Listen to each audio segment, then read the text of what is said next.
ఇప్పుడు అంటే ముఖ్యంగా సాంగ్స్ పాడాలనే ఇంట్రెస్ట్ మీకు చిన్నప్పటి నుంచి మొదలైందా? దీనికి గల ప్రేరేపించడానికి గల ముఖ్యమైన కారణం ఏమైనా మీ జీవితంలో ఉందా? సాంగ్స్ పాడడానికి ఫస్ట్ ఆఫ్ ఆల్ మా తాతగారండి, మా అమ్మగారు వాళ్ళ నాన్నగారు. ఆయనకి రంగస్థల నాటకాలు, డివి సుబ్బారావు గారు అటువంటి టైం నుంచి ఆయనకి పెద్ద ఫ్యాన్ ఆయన.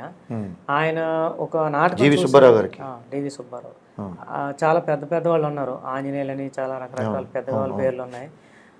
తర్వాత ఇలాంటి వాళ్ళంతా కూడా ఆయన యాజ్ టీజ్గా అలా ప్రజెంటేషన్ ఇచ్చేవారు. బహుశా ఆయనదే మాకు మా మేనమావ గారు కూడా వచ్చింది, మా మామయ్య గారు కూడా, చిన్న మామయ్య గారికి. ఆయన యూటిలైజ్ చేసుకోలేకపోయారు, నాకు వచ్చింది అది. మేనమామ గారి మేనరికం అంటారు ఆయన. అట్లా నాకు వచ్చింది అది.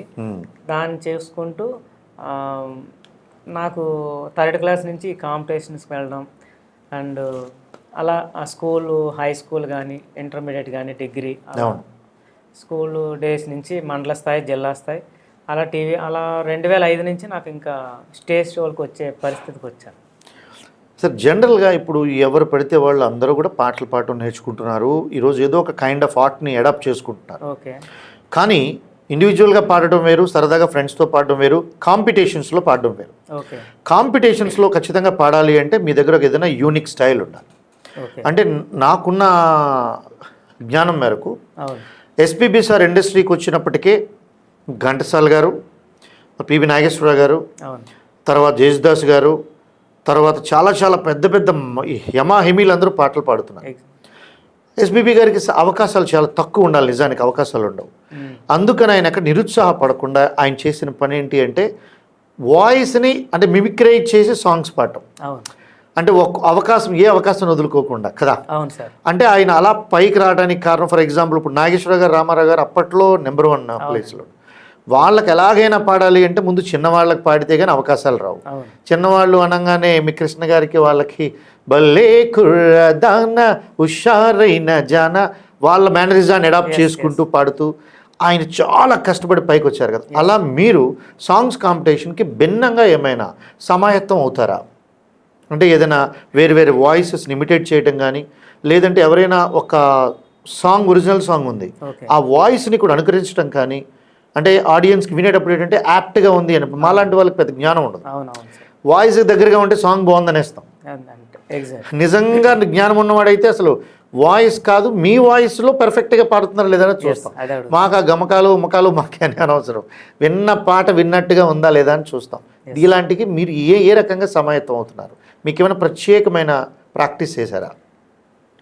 ప్రాక్టీస్ అంటూ ఏం లేదు సార్. దానికి మనకి వోకల్ జోన్ మన ఓన్ది ఒకటి, అంటే మనది ఏ టైప్ ఆఫ్, అంటే ఒక ఫాస్ట్ బీట్కి సూట్ అవుతుందా, మెలోడీకి ఎలా ఉంది, ఒక సాడ్ సాంగ్కి ఎలా ఉంది, ఒక డివోషనల్ సాంగ్కి ఎలా మన సూట్ అవుతుంది అనేది మనం పాడుతుంటే కొన్ని ప్లేసులంటే వెళ్ళి మనం పార్టిసిపేట్ చేస్తుంటే నువ్వు పలానా సాంగ్ ఈ జోన్లో అయితే బాగా పాడుతున్నావు, ఈ జోన్లో అయితే బాగా పాడుతున్నావు అనేది పబ్లిక్ ద్వారా మనకు తెలుస్తుంది. ఓహో, నేను ఈ టైప్ ఆఫ్ సాంగ్ అయితే నేను బాగా పాడుతున్నాను, దేన్ని నేను గట్టిగా ప్రజెంటేషన్ ఇందులోనే నేను ఎక్కువ సాధన చేసుకుంటే నేను ఇంప్రూవ్ అవ్వచ్చేమో వీళ్ళు చెప్పిన దాన్ని బట్టి చూస్తుంటే అని చెప్పేసి కొంత నా ఫ్రెండ్స్ కానీ అట్లా నన్ను ఎంకరేజ్ చేసేవారు. మీ వాయిస్ వింటుంటే నాకు అనిపించింది ఎస్పి చరణ్ గారు వాయిస్కి దగ్గరగా ఉందండి. మేబీ ఆయన పాటలు కూడా చాలా బాగుంటాయి. మీరు ఆయన పాట అనగానే ఫస్ట్ మన నాగార్జున గారిది నేనుగా లేని ఆ పాట మీకు వచ్చా సార్?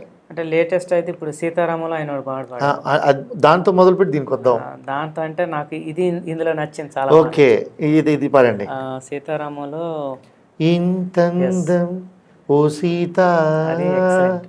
మీ వాయిస్కి చరణ్ గారి వాయిస్ దగ్గరగా ఉంది.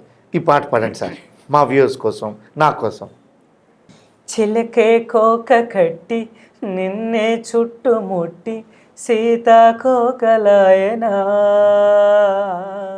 విల్లే ఎక్కు పెట్టి మెళ్ళో తాళి కట్టి మరలా రాముడవ్వనా, అందం నీ ఇంట చేస్తోంద ఊడిగమే, యుద్ధం తాకింది నీ పైన ఈ జగమే, దాసోహమందిన ప్రపంచమే అదంత నీదయే, విసుక్కునే వెళ్ళాడు చందమామనే, నువ్వంటే నా పనేంటనే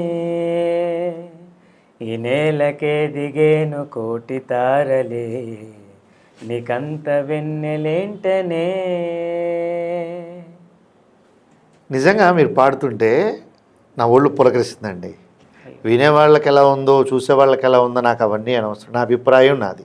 థ్యాంక్ యూ. మన HS24 వీడియో ఈ ఛానల్లో ఏదైనా మనం పూర్తిగా అంటే జెన్యూన్ ఇన్ఫర్మేషన్ మాత్రమే ఇస్తాం సార్. ఓ సూపర్. మీకు దగ్గర నుండి వినే అదృష్టం నాకు వచ్చింది. నాకు తెలిసి ఈ ప్రపంచంలో అత్యంత అదృష్టవంతుడు ఎవడంటే ఒక కళాకారుణ్ణి పక్కన పెట్టుకొని చూస్తూ ఎంజాయ్ చేసేవాడు. మీరు ఇప్పుడు ఎలా పెర్ఫామ్ చేస్తున్నారంటే దీని వెనక ఎన్నో రోజులు సాధన చేసి ఉంటారు. ఆ సాధన చేస్తే వచ్చేది ఏంటో మాకు పక్కన పెడితే మీరు పాడుతూ ఉంటే నిజంగా చరణ్ గారిని దగ్గర నుంచి చూసినట్టుంది. సూపర్ అండి, ఫెంటాస్టిక్ అనమాట. Thank you sir. నాకు SPB సార్ అండి ఆఖరి తెలుగు సాంగ్ అనుకుంటాను డిస్కో రాజాలో పాట పాడారు. ఓకే. ఇక్కడ రవితేజ గారిని ఆ పాట. నువ్వు నాతో ఏమన్నావో ఏమనుకున్నాను, బదులేంటో ఏం చెప్పావో ఏమనుకున్నాను, భాష అంటూ లేని భావాలేవో నీ చూపులో చదవనా, స్వరం అంటూ లేని సంగీతాన్ని నీ మనసునే తాకనా. అది ముందుగా చెప్పుకుంటే డెఫినెట్గా అవునవును, పర్లేదు. భలే ఉంటుంది ఈ సాంగ్ కూడా. ఇందులో ఇంకోటి ఐ మీన్ బాలు గారిది ఇంకొక మంచి ఫేవరెట్ సాంగ్ అంటే లాస్ట్ ఒక 3 years 4 years బ్యాక్ వచ్చింది. దాంట్లో శతమానం భవతిలో ఒక మంచి ఒక అంటే అటువంటి సాంగ్ ఇంకెక్కడ అంటే ఈ ఇప్పుడున్న కల్చర్లో మంచి సాంగ్, చాలా మంచి సాంగ్ వచ్చింది. దాంట్లో అలా నువ్వు చూస్తే చాలు వెళుతూ వెళుతూ వెను తిరిగి అదోలాంటి తేనెల బాణం దిగద ఎదలోకి, నువ్వు నడిచే దారులలో పూల గంధాలే ఊపిరిగా, కథ నడిచే మనసు కదే హాయి రాగాలు ఆమనిగా, దినమొక రకముగ పెరిగిన సరదా నిని విడి మనగలదా, నిలవదే మది నిలవదే సిరి సొగసులు చూసి, ఉలకదే మరి పలకదే తొలి వలపుల తడిసి, దేవదాసే కాళిదాసై ఎంత పొగిడినా కొంత మిగిలిపోయేంత అందం నీది. సూపర్ అండి, చాలా బాగా పాడుతున్నారు. నాకు ఎంత హాయిగా ఉంది అంటే మాటల్లో వర్ణించలేను. Thank you sir. బట్ ఒక 2 లైన్లో ప్రయత్నిస్తాను. నా ఫీలింగ్. డబ్బుతో కొనలేంది కళ, మనిషిని నిద్ర లేపేది కళ, 1000 మందిలో ఒక్కడిగా చేసేది కళ, నువ్వేంటో చెప్పేది కూడా కళే, రోజూ కనే కళలలో గనక ఈ కళ తోడైతే ఆ కళే నిన్ను ఎక్కడికో తీసుకెళ్ళి అందరికీ ఒక కళగా మిగిలేలా చేస్తుంది. Exactly sir. నాకు మీరు చెప్తుంటే నాకు అనిపించింది ఎంత చక్కగా అంటే అఫ్కోర్స్ ప్రొఫెషనల్స్కి మాలా ఊరికినే పాడే బాత్రూమ్ సింగర్స్కి తేడా ఏంటి అంటే మీరు పాడుతుంటే ఒరిజినల్ సాంగ్ అలా మాకు కనబడుతుంది. చాలా చాలా హ్యాపీగా ఉంది సార్. లక్ష్మీనాయుడు గారు, మీరు ఇప్పటివరకు ఎన్ని ప్రోగ్రామ్స్ చేసి ఉంటారు సుమారుగా? నేను 2005 నుంచి స్టేజ్ షోలు అప్పటి నుంచి స్టార్ట్ చేయడం జరిగింది. అది కూడా నాకు ఒక అంటే సమ్మర్ హాలిడేస్లో వర్క్ చేస్తుండేవాడిని. అంటే నాది ప్రాపర్ విజయనగరం నుంచి సమ్మర్ హాలిడేస్కి రిలేటివ్స్ ఇక్కడ వాళ్ళవి బిజినెస్లు ఉండేవి అనమాట. వాళ్ళ బిజినెస్లో నేను ఏదో వర్క్ చేసుకుంటూ అలా వస్తుండగా అంటే అనకూడదు కానీ బార్లో కూడా వర్క్ చేసుకునే పొజిషన్ కూడా వచ్చింది. అంటే నాకు నేనుగా ఎర్న్ చేసుకోవాలి, నా స్టడీకి కానీ నేను ప్రతిదీ కూడా నాకు పేరెంట్స్ సపోర్ట్తో పాటు నాకు నేనుగా ఫస్ట్ ఆఫ్ ఆల్ నేను ఇండివిజువాలిటీ అనేది నాకు అలవాటు అయ్యింది. అది నేను నిజంగా మా అమ్మా నాన్నగారికి దండం పెట్టాలి. ఎందుకంటే నాకు అది సెల్ఫ్ ఫస్ట్ నుంచి అలవాటు చేశారు. నీకేం కావాలంటే నువ్వే సంపాదించుకో అనేలాగా నాకు ఒక మొదటి నుంచి అలవాటు చేశారు. దానికి నేను నిజంగా నాకు చాలా హ్యాపీ అనిపించింది. ఎందుకంటే పేరెంట్స్ మీద డిపెండ్ అయితే వాళ్ళు కష్టపడి పనిచేసి వాళ్ళు ఏదో కూలికెళ్ళో వ్యవసాయం పనులు చేసి నన్ను చదివించడం జరిగింది. నాకు ఓన్గా ఒక 6th క్లాస్ నుంచి 10th క్లాస్ ఇంటర్మీడియట్ వరకు కూడా నేను అట్లా 10th వరకు కూడా నేను వైజాగ్ వచ్చి రిలేటివ్స్ షాపుల్లో సమ్మర్ హాలిడేస్లో వర్క్ చేసుకొని నేను అలా పాడుతూ ఉండేవాడిని కంటిన్యూగా. అంటే మళ్ళీ స్కూల్ పెట్టడం, స్కూల్ అంటే వెళ్ళి మళ్ళీ కాంపిటీషన్స్ కానీ యథావిధిగా చదువుకోవడం ఇవన్నీ కూడా యథావిధిగా అయింది. కాకపోతే నేను 10థ్‌లో సెలవులకు వచ్చాను 10థ్ రాసి. అప్పుడు ఒక బార్ అండ్ రెస్టారెంట్‌లో ఒక ఆర్గనైజర్ అంటే సింగర్ కమ్ ఆర్గనైజర్ గారు నా పాట విని నాకు ఒక ఆపర్చునిటీ ఇవ్వడం జరిగింది. అతని పేరు మా బ్రదర్ అంటే మా వెల్ విషర్‌గా చూసుకోండి ఎప్పుడు. సరాగమాలిక ఆర్కెస్ట్రా ఆయనది. ఆయన ఒక మంచి బ్రాండ్ క్రియేట్ చేశారు వైజాగ్‌లో. వన్ ఆఫ్ ద కుమార్ ఆయన పేరు కుమార్ గారు. అన్నయ్య అని పిలుస్తాను. కుమార్ అన్నయ్య. అండ్ అక్క పేరు కూడా మా వదిన కుమారి అక్క. తను నాకు ఫస్ట్ నాకు ఈ ప్లాట్‌ఫామ్ అనేది స్టేజ్ షోకి ఇచ్చింది ఆయనండి. దాని తర్వాత నాకు విజయనగరంలో మా ఫ్రెండ్ కాలేజ్ మేటు నా సీనియర్ చక్రపాణి తబలా ప్లేయర్ అనమాట.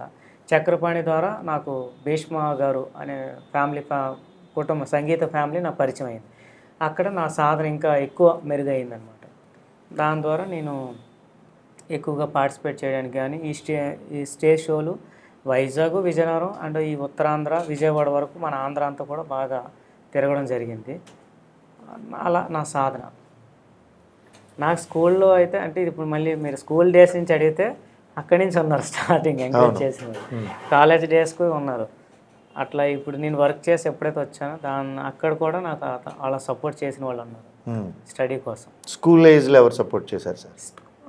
స్టార్టింగ్ స్కూల్ డేస్లో ఎంఎల్ కాంతారావు, ముగడ లక్ష్మీకాంతారావు గారు మా టీచర్ గారు చాలా చాలా అంటే నాలో ఉన్న టాలెంట్ని 6th, 7th నుంచి కూడా ఆయన ఎంకరేజ్ చేయడం జరిగింది. ఆయన ద్వారా నేను ఇంకా మండల స్థాయి, జిల్లా స్థాయిలో కూడా పార్టిసిపేట్ చేయడం జరిగింది. ఫస్ట్ ఎప్పుడు టీచరే కదా సార్ నోటీస్ చేసేది? ఎగ్జాక్ట్లీ. క్లాసికల్ వోకల్ నేర్చుకున్నారండి మీరు? నేర్చుకోవడం జరిగింది. ఎవరు సార్ గురువు గారు అన్నారు? 2000 చాగంటి రాజలక్ష్మి గారు ఫస్ట్ ఆఫ్ ఆల్ అంటే మా మహారాజా సంగీత నృత్య కళాశాల విజయనగరం. దాని తర్వాత మా భీష్మ గారి ఫ్యామిలీలోనే మా గురువు గారి కుటుంబంలో మేడం గారి దగ్గర కూడా నేర్చుకోవడం జరిగింది. అరుణ్ కుమారి గారు అనమాట. మా మదర్ కింద ఆవిడని ఎక్కువ ట్రీట్ చేస్తాం. అండ్ వాళ్ళ ఫ్యామిలీ మెంబర్స్ అందరూ కూడా నాకు మంచిగా సపోర్ట్ చేశారు. అండ్ అందులోనే సేమ్ జోగారావు గారు, గరివీడి రాంబాబు గారు అని చెప్పేసి వాళ్ళు కూడా మంచి నాకు నేను ఈ సంగీతం అండ్ పాటలో బాగా డెవలప్ అవ్వడానికి జోగారావు గారు, బాలు గారు సాంగ్స్ కానీ పాడటం అంటే జోగారావు గారు అనే ఆ సార్ కూడా బాలు గారి దగ్గర ఆయన ట్రావెల్ చేశారు చాలా సంవత్సరాలు. ఆయన ఎలా చేశారు అనే దాన్ని కూడా మాకు కొంచెంగా ఆయన దగ్గర కూడా బాలు గారు ఎలా అటెంప్ట్ చేస్తారు అది కూడా మేము నేర్చుకోవడం జరిగింది ఈ జోగారావు గారి దగ్గర. నిజంగా మీరు ఎంత చక్కగానో అన్నీ గుర్తుగా పెట్టుకుని అందరి పేర్లు చెప్తున్నంటే అది సంస్కారం అండి. అది ఉన్నవాళ్ళు డెఫినెట్గా గొప్ప స్థాయికి వెళ్తారు. క్లాసికల్ వోకల్కి సినిమా పాటలకి వ్యత్యాసం ఏముందంటారు? వ్యత్యాసం అంటే దానికి ఫస్ట్ ఆఫ్ ఆల్ సంగీతానికి ఒక నోట్ పెర్ఫెక్షన్స్ ఉంటాయి. అంటే దాని వెనకాతల స్వరాలు ఉంటాయండి. ఆ స్వరస్థానాలకు తగ్గట్టుగా హెచ్చు తగ్గులు కానీ, మందస్థాయి కానీ, దిగువ స్థాయి కానీ, ఎగువ స్థాయి కానీ ఇవన్నీ కూడా పర్ఫెక్ట్గా అటెంప్ట్ చేయగలరు సంగీతం నేర్చుకొని పాట పాడడం వల్ల. అదే పాట మనం వింటూ అంటే ఏదైనా ఒక సినిమా పాట వింటూ మనం నేర్చుకుంటే మాత్రం అది ఎంతవరకు అటెంప్ట్ చేసాడో అలా యాజ్ ఇట్ ఈజ్గా యాడ్ చేయడానికే చూస్తాం. కానీ దాని వెనకాతలు ఉన్నది మాత్రం సంగీతం పరంగా నేర్చుకుని పాడితే అది 100కి 100కి మనం అటెంప్ట్ చేయడానికి మనకు ఒక మార్గం, బెస్ట్ వే. ఎస్. మీరు అన్నప్పుడు నాకు గుర్తొస్తుంది ఏంటంటే చిన్నప్పుడు చిన్న సాంగ్స్ కాంపిటీషన్స్లో అండి, అంటే మాకు ఇవేం తెలియవు. ఆ పాట మీకు ఐడియా ఉంటుంది. ఇప్పుడు యంగ్స్టర్స్కి ఎవరికి తెలియకపోవచ్చు. ఏ దివిలో విరిసిన పారిజాతము, అందులో హై నోట్ కూడా ఉంటుంది. ఇది ప్రాక్టీస్ చేసి పాడుతూ ఉంటే మాకు లోటుపాట్లు తెలియవు కానీ ఆ వింటున్నప్పుడు ఎంత హాయ్ అండి, ఆ కంఫర్ట్నెస్ ఆ రోజుల్లో చాలా బాగుండేది. ఆ పాట ఏమైనా ఐడియా ఉందా సార్, మీకు పాడగలుగుతారా? తప్పకుండా. ఏ దివిలో విరిసిన పారిజాతము, ఏ కవిలో మెరిసిన ప్రేమ గీతము, నా మదిలో నీవై నిండిపోయనే,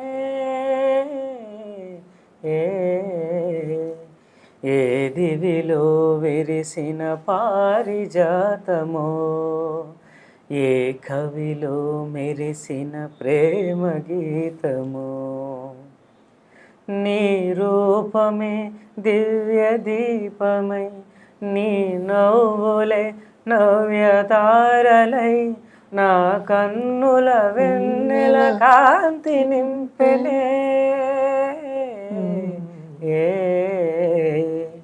ఏ దివిలో విరిసిన పారిజాతమో, ఏ కవిలో మెరిసిన ప్రేమ గీతమో.